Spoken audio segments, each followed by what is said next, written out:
Casimero nagsalita na, Inoue tatalunan si Nakatani, Mindoro at Wonderboy mas naging close sa isa't isa at Pacquiao di mahihigitan ni Monster Inoue.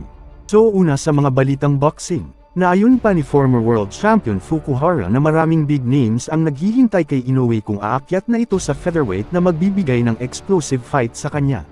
Pero kung siya ang masusunod ay mas excited pa rin sa mga Japanese fans ang Inoue vs Nakatani. Si Nakatani ang nabibilang sa mga pound-for-pound boxers at ang maganda pa rito ay aakyat lang ito ng isang division. At huwag na raw hihintayin na doon pa sila sa 126 pounds magbakbakan dahil medyo may edad na si Monster that time kung hihintayin pa ang pag-akyat ng kanilang kababayang si Nakatani. Dagdag pa niya na bagamat lamang sa height at reach advantage si Junto ay wala pa rin itong panalo kay Naoya kahit sa puntosan. Kahit magtapos man sa desisyon ang laban nila ay maganda pa rin ang sagupaan nila sa itaas ng lona. Sa ibang balita ay maraming mga boxing creators ang nag-share at nag-repost sa larawan ibinahagi ni Mindoro na nagpaalarma sa mga fans. May ilang alibang at natuwa, pero may ilang nadismaya nang makita ang nasabing post ni Welgen na tila ba may namuuraw special something sa dalawang boxers na hawak sa dating promoter ni Cuadro Alas. May mga napatanong rin kung di ba raw beke ang mga ito but mayroon ding dumipensa rin na friends at no string attached daw ang dalawa. Meanwhile ay maraming mga fanatiko ni Monster ang nagsasabi na malalampasan daw ng idol nila in terms sa achievement si pambansang kamao Manny Pacquiao sa larangan ng boxing.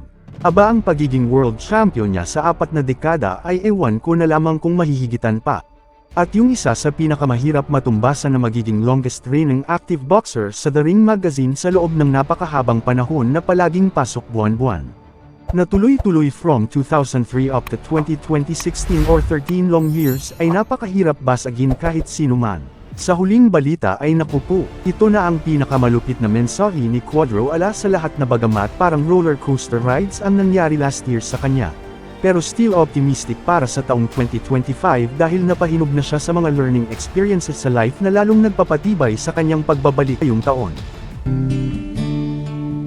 Itinaas sa mundo ang iyong kamao, tanda na ikaw sa husay ang panalo. Isip na matalas ang iyong pinamalas, liksi at lakas, ika'y si Cuadro Alas. Isa kang alamat, tunay na nararapat, dugo at pawis ang alay mong tapat. May estilong kakaiba sa lahat, angas ng Pinas, yan ang iyong tatak.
Sa trono, hindi ka mapatalo sa taglay at talino mo.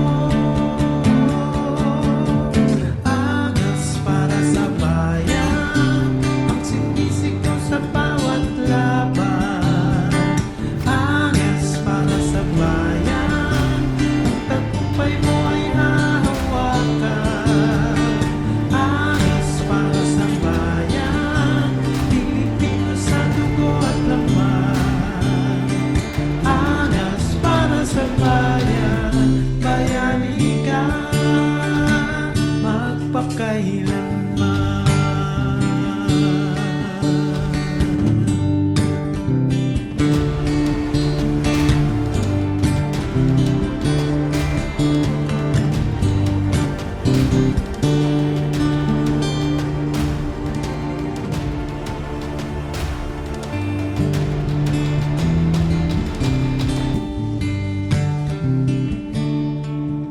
Itinaas sa mundo ang iyong kamao. Tanda na ikaw sa husay ang panalo. Isip na matalas ang iyong pinamalas. Liksi at lakas, ika'y si kwadro alas. Isa kang alamat, tunay na nararapat. Dugo at pawis, ang alay mong tapat. May estilong kakaiba sa lahat. Angas ng Pinas, yan ang iyong tatak.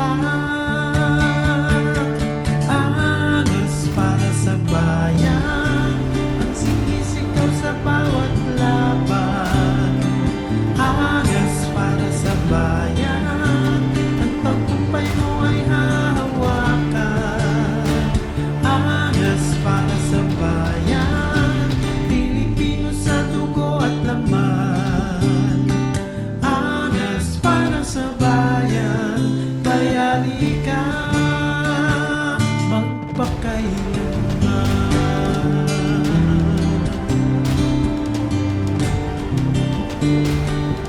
Isa kang alamat, tunay na nararapat. Dugo at pawis, ang alay mong tapat. May estilong kakaiba sa lahat.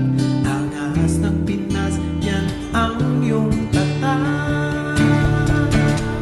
Angas para sa bayan, ang sinisigaw sa bawat laban. Angas para sa bayan, ang tagumpay mo ay hahawakan. Angas para sa bayan, Pilipino sa dugo at laman. Angas para sa bayan, bayani ka magpakailanman. Kahit pa mga hari, kahit pa nasa trono, hindi ka mapatalo sa taglay at talino.